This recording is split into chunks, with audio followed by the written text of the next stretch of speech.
Food for me has always been the vehicle of bringing people together, and I was so excited to have the one and only Alessandro Spicy Moustache visit my home country of Wales. I actually cannot believe he's going to be here. As someone who I've been watching on social media for ages now, he's actually blown up and creates some really amazing content, whether that's just gardening stuff, cooking stuff, medicinal remedies. He does some amazing stuff online, so I'm excited to show him my little homestead and also hopefully do some cooking with him. Alessandro, I feel like I know him already because I've seen him online, never met him. I hope we're coming to the right hotel now. How do you say good morning in Italian? I'll say Borada. Borada. What? Good morning in Welsh. Borada. How's it going? How are you doing? Lovely to meet you. Yeah, for me too, for me too. Oh, it's so nice to see you in the flesh. Finally, man. Welcome to the garden. Before we go and have a little tour, I've got a Welsh delicacy to show you. This already looks amazing, man. I feel embarrassed having you here, but yeah, the Welsh delicacy, I got to show you that. These are Welsh cakes. It can be described like a mixture between a scone and a pancake, but it has the most unique, nostalgic flavour for me. It feels like a hug from my nan. Now the Welsh cake recipe is so simple. Just into a mixing bowl, I'm added some all-purpose flour along with some baking powder to help these Welsh cakes rise. And then one of the most important ingredients, mixed spice. Now my mixed spice just consists of things like cinnamon, nutmeg and allspice. I'll add a pinch of salt plus some sugar for sweetness. And as a very unique addition, I'm going to add some of my homegrown lavender. This is not traditional whatsoever, but I have to use a homegrown ingredient. Give these dry ingredients a really good mix up, then add some cold butter cubes. Rub them together until the mix forms a breadcrumb-like consistency. Then stir through some raisins or any dried fruit that you like. Then add a splash of milk to bring the mixture together and form a beautiful dough. Knead it for a couple of minutes, wrap it up until you're ready to roll it out and cook the Welsh cakes. After resting the dough, roll it out on a lightly floured work surface. Roll it to around 4mm thick, then use a cutter to cut it into some discs. Preheat a skillet or cast iron pan over a low heat and just rub a little oil into the pan. Then toast the Welsh cakes for around 4 minutes over a low heat on each side. Once they're golden, toss them in some sugar and serve up. Ali, come on in. I've got to show you this Welsh speciality. This is a Welsh cake and you can't come to Wales without one, and it's just ironic that it's raining as we have it. That's what happens in Wales, so please try. Cheers.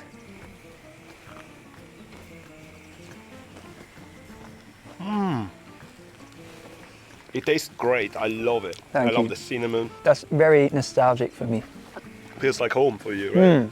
It's just a blend of flavor. Oh my God, and it keeps building up. Wow. And they're nice and warm. Yeah, right? And you can imagine a nice cup of tea with this, just hearty and home food for me. This is so good. Thank you.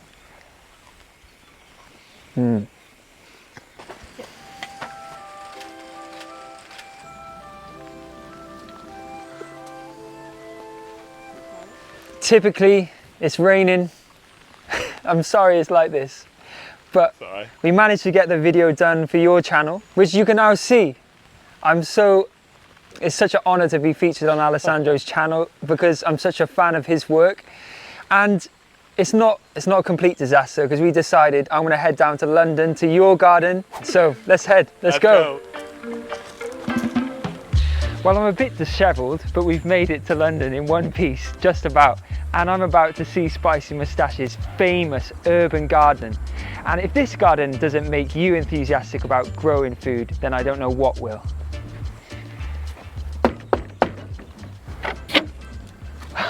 Oh my gosh, look at this. How you doing, man? Lovely to see you again. This is incredible, the famous garden.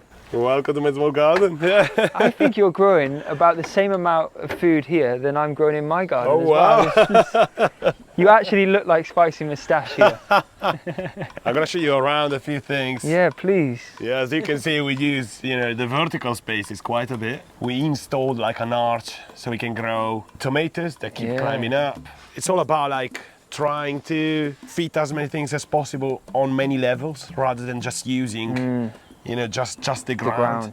And the cool thing, this is concrete. Yeah, so I covered it with wood chips because they encourage to have more life even in the pathways. You know? And so yeah, trying to mimic nature in a small scale. Like when I jump in here, when I open the door, it feels like another space. Like it feels like it's not even London. I'm intrigued about these bottles. Oh yeah, we use quite a bit of recycling to create the vertical gardens. Yeah. So as long as you check for HDPE2 plastic, which is the safest plastic to use in the garden. You can use them to grow many things. Like so clever. Yeah, you water just the top layer, and the water drips down. And we also like maximize the use of the water by placing pots under the vertical garden.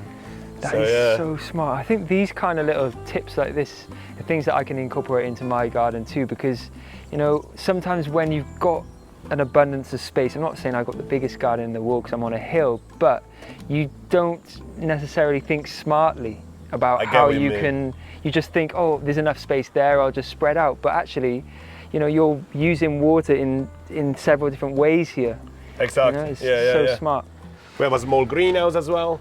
Tomatoes, melons in a corner. There's so much to look at. I can't even concentrate right now. You even have apples growing here. They look so beautiful as well. You know, this is a dwarf variety of apples. Okay. So the first 2 years they didn't produce pretty much anything, but now it started to come alive, and we got around 12 apples from like just a small tree. You know? Yeah, and you've got a friendly cat, which every garden needs. Of course. I'm yet to get my friendly cat. Always come into the garden. So what have we got growing here?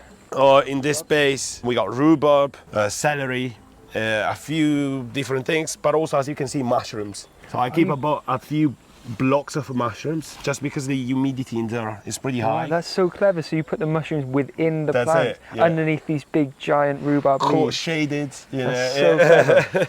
A small composting system that like you can fit in any single space. People overthink composting, I think. Yeah. They want this fancy, you know, plastic tubs or whatever just to compost. But as you can see, like a mesh, you create a loop, pallet underneath, and what I do, I have like a branch somewhere here, and I poke holes. Yes. So you have air coming through all the time. Airflow. Yeah. Nice. Yeah, I think you can get so over the top with the composting bays and things like that, but at the end of the day all you need to do is pile up a load of organic matter and it's going to break down and turn into compost. Yeah. So how big is this space? So the space is 40 square meters, 8 by 5. Have you ever calculated how much food you've grown in that space? Yeah, actually. Yeah, last year we did reports of like weight of any single thing, even including herbs, anything that we were harvesting. And I think we got around 280 kilos of food in a year. 280 kilograms of food in this space alone.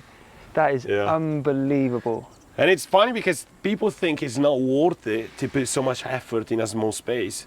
But once you have data and you understand like how much you can harvest, you realize, wow, you know, I can do that myself and like save so much money. Now this should encourage you guys to start a garden or start growing food no matter what kind of space you have. Have you got anything I can taste? 100%, yeah. So these... Strange looking cucumber. Yeah, it is, right? This is called crystal lemon. Wow. Yeah, it's a really cool variety that I plant every single year.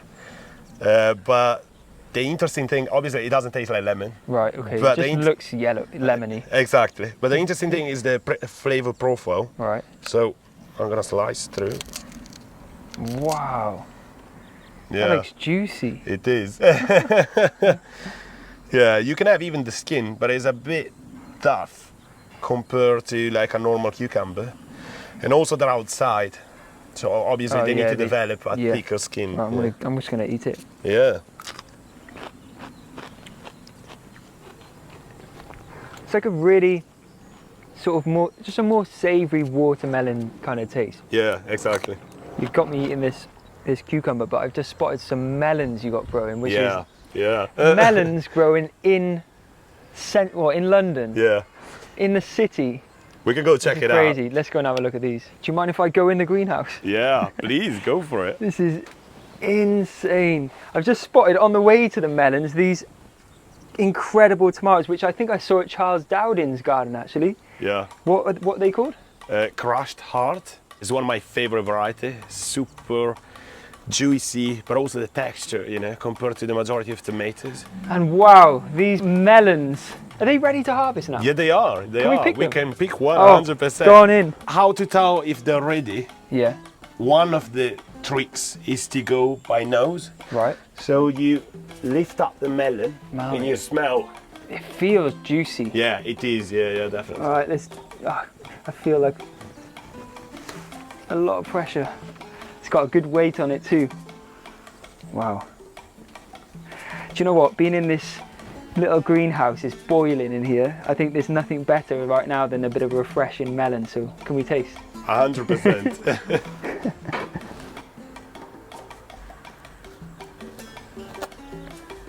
That looks insane. Super juicy and tasty. Oh wow, that looks incredible. Melon grown in your urban garden in London.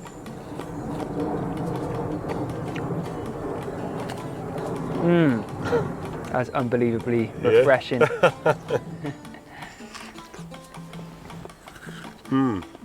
So one more thing that I want to show you. Yeah. I have a couple more pets in the garden. This is a worm farm. Oh no way, I want to start a worm farm. And as you can tell, it's full Of castings, is that right? of worm casting that I can use in the garden. I usually make tea with this. So Not to drink.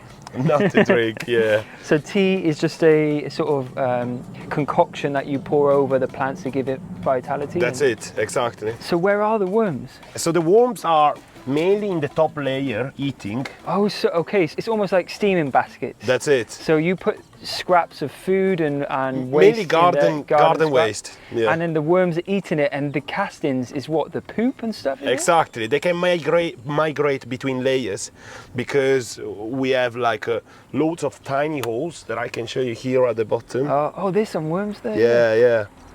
And they keep walking around, like moving around, eating the scraps, excreting nutrients that then you can apply directly into your garden. But I'm gonna show you another cool thing. So this is a worm cocoon.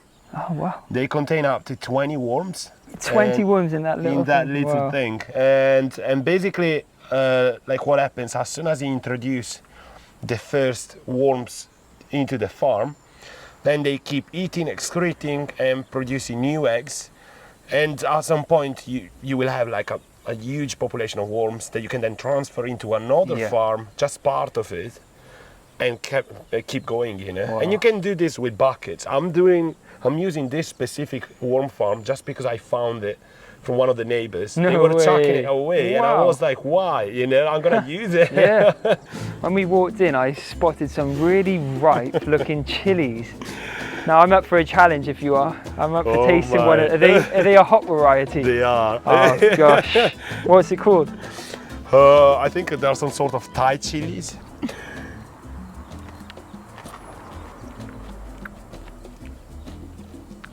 Not that spicy. No. Nice flavour. Yeah. I didn't get any seeds though. No, me too. It's a little kick at the end. Yeah, but tiny. I can eat the whole thing. It's like an apple. Oh, wait. It's getting you now, is it? Yep.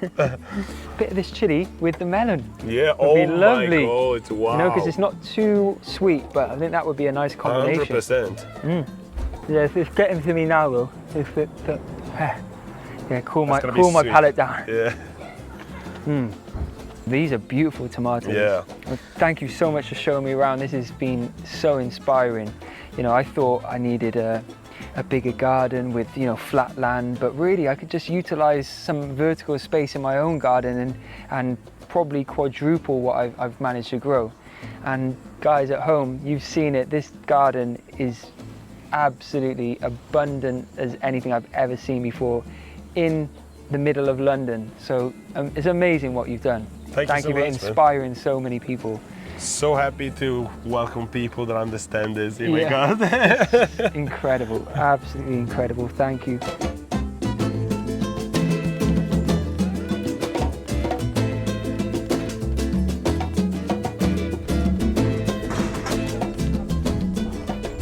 So welcome to my East London corner of nature. Yeah. There's something really fun about allotments. Just there's each little area, different personalities you can tell, or cultures. Each one has something different about it. There is a sort of story behind each one, right? Yeah. And we got this like last August. And I think it's amazing for people that live in a city, you know, because it's literally like you pay £100 a year and you have access to so much fresh produce. And you can learn from other people, and it's also about community, right? Like you can connect with so many amazing people, like teaching you some super cool stuff about like growing your own produce, organic, fresh.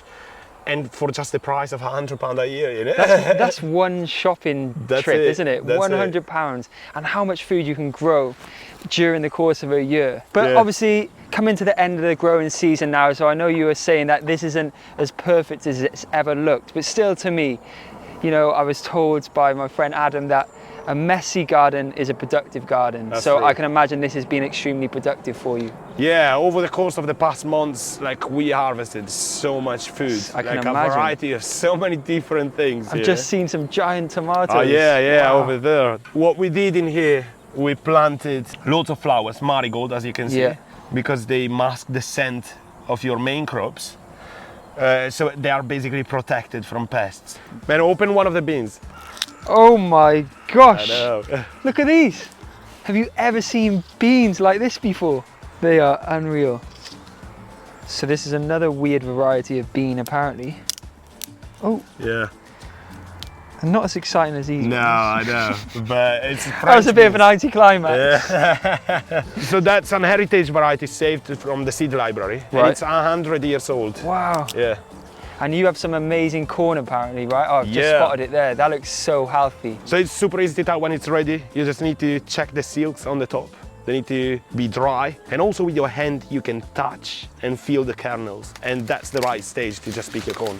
Wow. That is a nice big corn. Yeah. I've always been very unlucky with growing corn, I feel. I'm doing something wrong because I've never got a full set of kernels. Yeah. So I'm intrigued to see how yours look now. Wow. That is the most perfect corn I've ever seen. So you haven't got one kernel missing.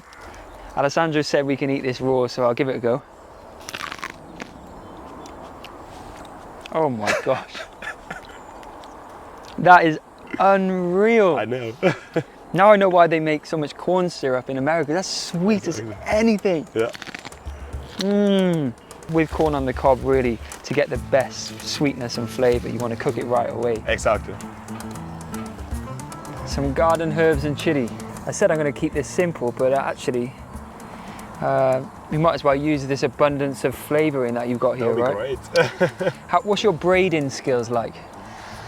Not great. My hair's getting longer, so I'm joking. What we can do with the corn is braid them and use that as a handle. We haven't got really any equipment, so I was thinking we just char them on the fire. But before we do that, we've got some plant-based butter. Yep. Chop up some of your homegrown garlic, the herbs and chili, and we'll use this rosemary brush to spread it on. That sounds amazing. Wow, that corn tastes so good already, so you don't need to do much, but just enhancing it with your lovely herbs. Nice. So because these taste so good, just fresh, we don't need to cook these necessarily. All I want to do is just get that lovely char in. It's like a Mexican elote. And the corn. Smell already, wow. Snap, crackle and pop in it. Now we've got a bit of flame action. Wow. It's beautiful. Oh yeah, look at these.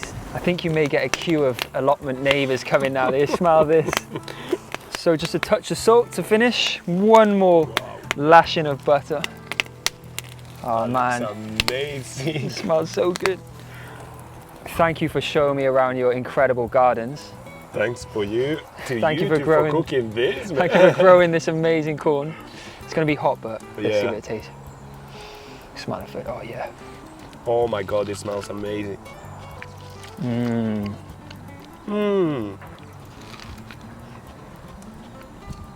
It's almost caramelized.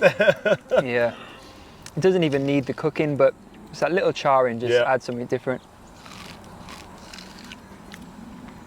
I just realised and remembered we're actually in London. I know, right? This is like a slice of paradise. Thank you for showing me around again. Thanks for calling in. It's been just over 3 years since I released my last cookbook, Plants Only Kitchen.